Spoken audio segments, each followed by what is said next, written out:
Bueno, buenos días jóvenes. Vamos a continuar entonces con el avance de nuestra materia. Mm, eh, Nos habíamos quedado en el diagnóstico definitivo a través de lo que son los exámenes complementarios.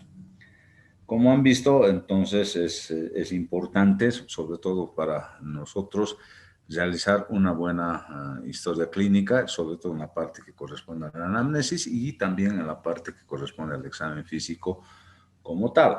Y a través de ello llegar a un diagnóstico. Por eso yo les digo siempre, no seamos médicos de gabinete ni de ¿cómo se llama? Ni de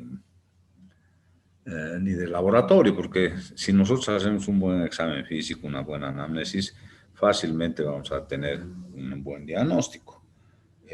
Y hay algunas patologías en especial que no nos requieren ni siquiera realizar que se llama un diagnóstico a través del laboratorio ni tampoco de gabinete, sino que la clínica es soberana en algunas patologías, como ser, por ejemplo, en las hernias. O en las hernias el diagnóstico va a ser certero si nosotros hacemos un buen examen físico. Por tanto, entonces debemos considerar esos aspectos. Vamos a pasar a la última parte que corresponde a la historia clínica. Una vez realizado el diagnóstico o presuntivo, si vale el término, o perdón, definitivo a través de los laboratorios, diagnóstico definitivo, debemos entrar a la oferta que le vamos a hacer al paciente, ¿no es verdad? Entonces, ¿qué le vamos a ofrecer al paciente? Le podemos ofrecer ya sea tratamiento médico o tratamiento quirúrgico. Nosotros, como estamos en la parte quirúrgica, lógicamente vamos a ofrecer un tratamiento de tipo quirúrgico, ¿no es verdad? Entonces, aquí, al ofrecerle tratamiento quirúrgico previo, o sea, al acto como tal, nosotros debemos realizar un documento, que si bien es cierto, donde el paciente va a apuntar todas sus dudas, va a apuntar todo lo que él considere necesario. Es un papel que nos va a servir en caso de que tengamos complicaciones y haya problemas de tipo judicial. Nos va a servir a pesar de que los abogados y los jueces no consideran ese documento como un documento válido. ¿Cuál es el consentimiento informado? El consentimiento informado, donde nosotros vamos a anotar todo lo que puede ocurrir dentro de una cirugía y en el postoperatorio. Los posibles incidentes quirúrgicos, las posibles complicaciones postquirúrgicas, las posibles complicaciones intraoperatorias. Todo ello debe estar anotado en el consentimiento informado y debe contener la firma del paciente o en su caso de un familiar cercano cuando el paciente no tiene conciencia. Sobre todo cuando los pacientes son menores de edad, a veces tenemos que requerir que los padres autoricen una cirugía como tal. Entonces aquí los padres van a tener que hacerse cargo del consentimiento informado. Bien, una vez que hemos hecho esto, el paciente es sometido a cirugía, donde nosotros vamos a ir elaborando, si vale el término, mentalmente para plasmar eso en otro documento que también resulta ser de importancia, cuál es el protocolo quirúrgico o el relato quirúrgico. Aquí, como en toda la historia clínica en general, nosotros no debemos mentir, o sea, debemos anotar realmente todo lo ocurrido en una cirugía, hasta los pequeños incidentes ocurridos en la cirugía, porque a veces tenemos nosotros incidentes quirúrgicos que pueden ocurrir dentro del acto quirúrgico como tal, que deben ser plasmados en el relato quirúrgico o el protocolo quirúrgico como tal. Yo les voy a contar, o sea, yo era jefe de residentes cuando estaba terminando ya mi residencia, jefe de residentes y estaba operando una apendicitis aguda. Supuestamente el jefe opera pues ya bien, ¿no es verdad? El jefe de residentes estaba operando con 2 residentes de primer año y bueno, con equipo quirúrgico, ¿no es verdad? Entonces, operando y siempre uno se distrae en la cirugía, ¿no es verdad? O sea, a veces empieza a conversar, empieza a reír y demás cosas. Y en el momento que hice la apertura del peritoneo, levanté el peritoneo para hacer el corte correspondiente a hacer la apertura. No me di cuenta que al tomar el peritoneo había tomado también parte del asa intestinal, de un asa intestinal. Entonces, realicé el corte correspondiente y me llevé cortando el asa intestinal. Lógicamente, se cortó el asa y empezó a salir líquido intestinal. Pero entonces, más bien que me di cuenta, tomé con 2 clamps el asa intestinal y tuve que reparar el asa intestinal. Reparé el asa intestinal y bueno, procedí luego con la cirugía a la cual habíamos ingresado, o sea, una apendicectomía. Pero todo aquel incidente tenía que anotarlo. Entonces, en el relato quirúrgico anoté todo aquello. Lógico que al día siguiente, después de la cirugía, en la primera visita, recibí una total reprimenda del jefe de servicio porque realmente eso no debía ocurrir a un jefe de residentes y menos a un residente mayor. Por tanto, entonces la reprimenda fue total. ¿Por qué? Porque había un... Pero aparte de la reprimenda, también recibí la felicitación. ¿Por qué? Porque no había ocultado el incidente quirúrgico ocurrido dentro de la cirugía. Y hay, o sea, desde esa vez yo colegí algo del jefe que dijo una cosa muy importante. Cuando uno hace residencia, el residente de primer año, el primer año quiere operar todo. Todo lo que ve es quirúrgico, tiene que operar todo. O sea, les cuesta en sus manos al residente de primer año para operar. El de segundo cree que la cirugía es la solución para todo. Todo anda buscando cualquier cosa para operar el residente de segundo. Y el de tercero que es el residente mayor, cree que la cirugía es muy fácil, entonces tiene la confianza y demás cosas y le pueden ocurrir este tipo de accidentes. Por tanto, entonces, en cirugía nunca hay que subestimar el acto quirúrgico como tal y hay que operar siempre con los 5 sentidos para que no ocurran este tipo de situaciones, ¿verdad? Entonces, es importante anotar todo lo que realizamos en la cirugía como tal. Para eso es el protocolo quirúrgico. Bien, una vez terminada la cirugía, nosotros vamos a entrar a la parte de lo que es el postquirúrgico y aquí entra lo que es la evolución del paciente. Y en cirugía 1 seguramente han llevado ustedes que el posoperatorio se subdivide en 3 fases importantes. La primera fase es el posoperatorio inmediato. Inmediato quiere decir aquel que sigue al acto quirúrgico como tal y que dura aproximadamente 24 horas. Las primeras 24 horas se consideran como posoperatorio inmediato. Luego tenemos el posoperatorio mediato, que va a durar desde el momento a partir de las 24 horas hasta el alta hospitalaria. Y el posoperatorio tardío, que dura desde el alta hospitalaria hasta el alta definitiva del paciente. Entonces, esas son las 3 fases del posoperatorio en general. Entonces, nosotros vamos a considerar para realizar la evolución del paciente la parte primera que consideramos el posoperatorio inmediato y el posoperatorio inmediato hasta el alta hospitalaria. Para ello debemos conocer de que el paciente postquirúrgico debe llevarse, o sea, debe hacerse la evolución del paciente cada 24 horas. Y en algunos casos, cuando el paciente es crítico, la evolución se debe realizar cada cierto horario, porque eso de acuerdo a la gravedad del paciente. Aquí debemos anotar los incidentes postquirúrgicos del paciente. Y además debemos considerar una parte importante, cuáles las indicaciones del paciente dentro del posoperatorio. Y para ello debemos seguir un índice o una cronología en cuanto se refiere a las indicaciones. ¿Cuál va a ser la cronología? Nosotros sabemos que para realizar indicaciones la enfermera nos va a solicitarnos, ¿verdad? ¿Cuáles son sus indicaciones, doctor? El primer acápite que vamos a considerar es la dieta del paciente. La dieta del paciente que va a ir de acuerdo a cómo vaya evolucionando el paciente, ¿no es verdad? Entonces, la dieta en inicio va a ser una dieta absoluta, o sea, no le vamos a dar nada al paciente y después, a medida que va transcurriendo el paciente en su postquirúrgico, iremos evolucionando de acuerdo a cómo consideramos que el paciente vaya evolucionando en la parte de lo que corresponde ser el tubo digestivo en general. El segundo acápite, siempre el paciente, después de una cirugía, va a salir con un plan de hidratación parenteral. Y este va a estar sujeto a la evolución del paciente. Para eso es que ustedes han llevado en tercero lo que se llama el plan de hidratación parenteral, referido a qué? A lo que es el balance hidroelectrolítico. En base a ello, nosotros vamos a elaborar nuestro plan de hidratación parenteral del paciente. El tercer acápite, ¿qué buscamos en el paciente? En el paciente vamos a buscar su confort, ¿no es verdad? O sea, que el paciente no tenga ninguna molestia en el postquirúrgico. No tenga ninguna molestia. En ese sentido, nosotros, ¿qué vamos a dar en tercer en el tercer punto o acápite de la indicación, vamos a dar la analgesia. Esta va a ser, en inicio tiene que ser horaria, entonces debemos dar, de acuerdo a la vida media del medicamento que vamos a utilizar, del analgésico que usamos, vamos a dar en horas, ¿no es verdad? Puede ser cada 6 horas, cada 8 horas, depende de la vida media del analgésico que vamos a usar.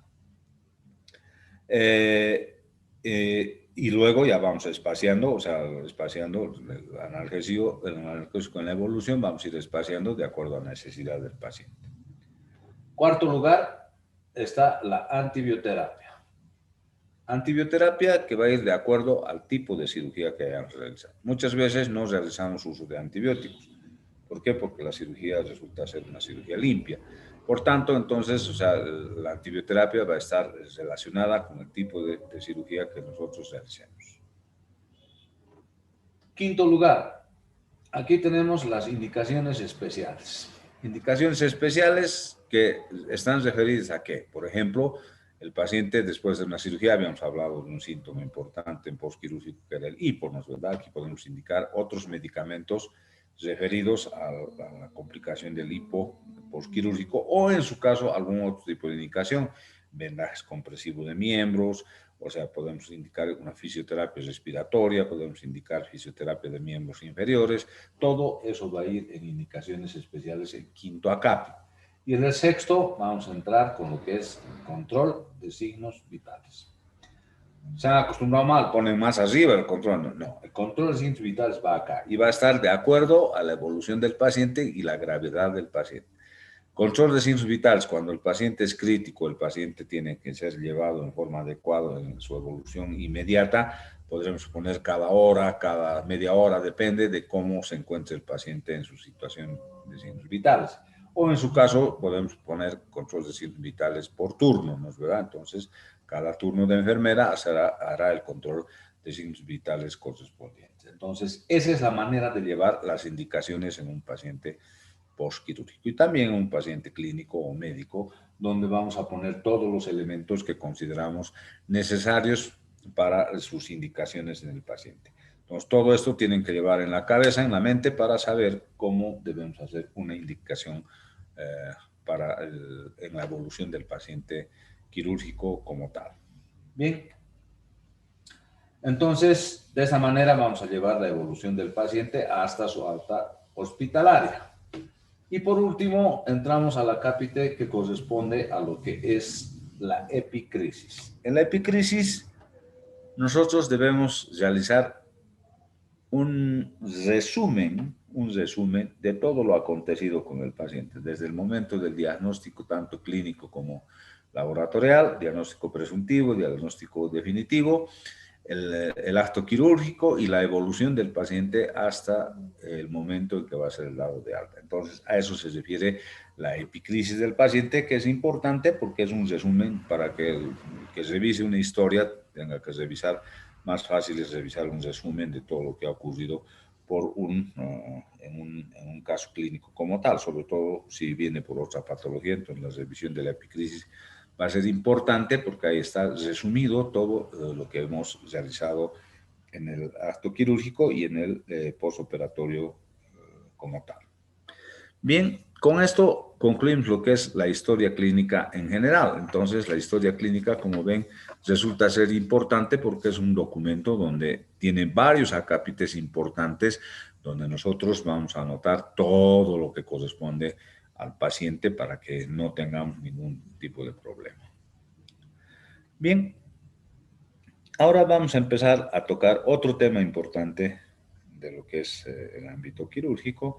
Vamos a tocar un tema de importancia, más bien que ahora ha disminuido en la atención hospitalaria, porque antes de la pandemia era pan de cada día en la emergencia de los hospitales todos los fines de semana. Estamos hablando del tema de trauma. Había mucho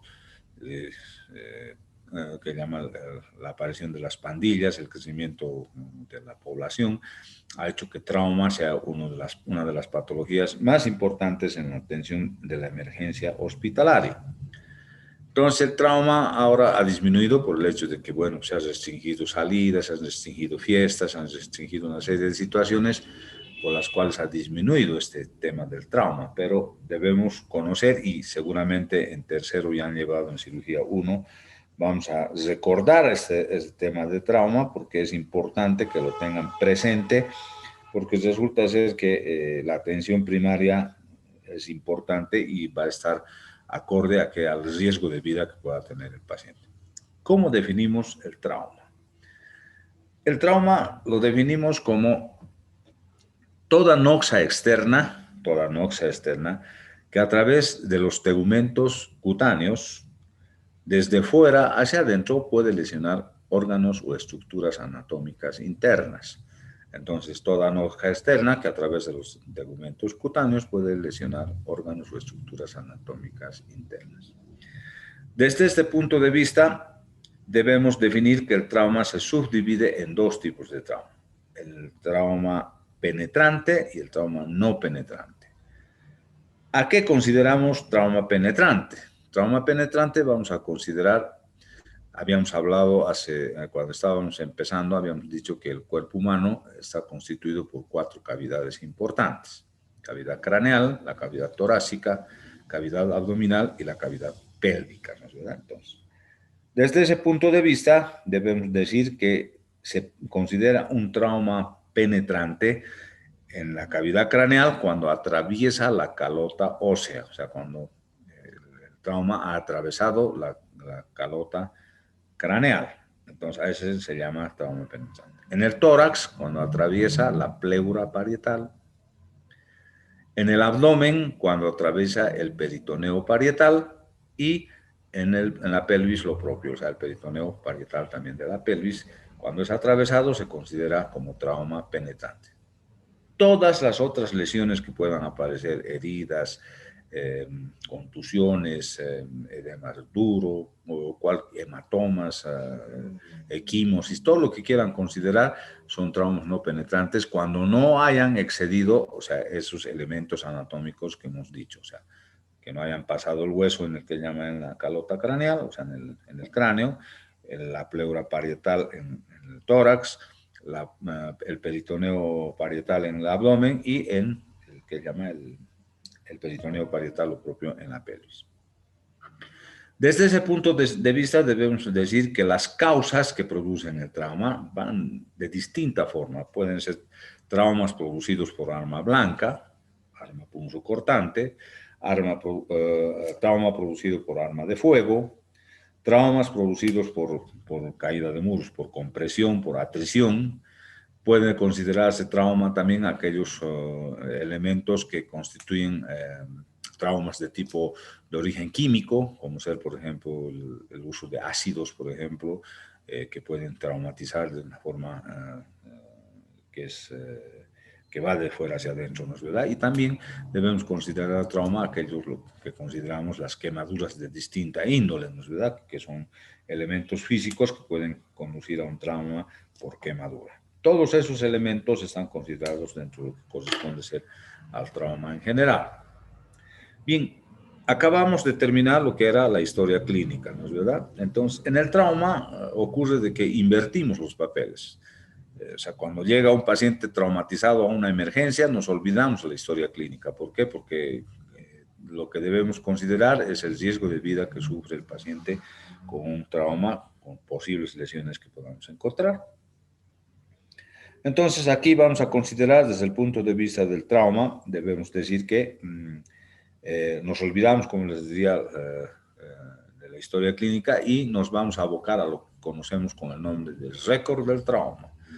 Y esto está basado en lo que dice la Asociación Americana y Europea de Trauma. O sea, hay unas asociaciones que ahora se dedican justamente a la atención del trauma y vamos a considerar lo que se conoce con el nombre de ATLS, que es la atención del score de trauma primario. Y esto está subdividido en varios acápites. Tenemos el A, B, C, D, E, de lo que es la ATLS, la atención primaria del trauma. Nos vamos a quedar aquí para desarrollar todo lo que corresponde en la próxima clase, para no dejar a medias lo que estamos viendo en el ATLS, en la ABCDE del trauma en general. Si tienen alguna pregunta, pueden abrir sus micrófonos.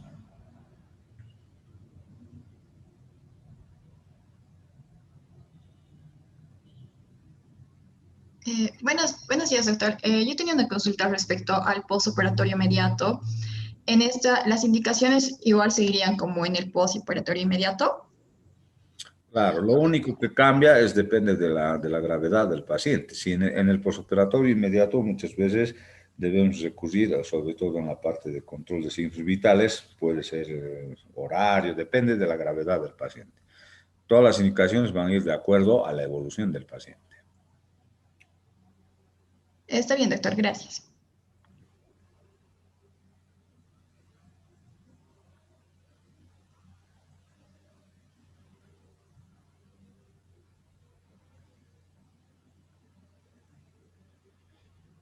¿Alguna otra duda?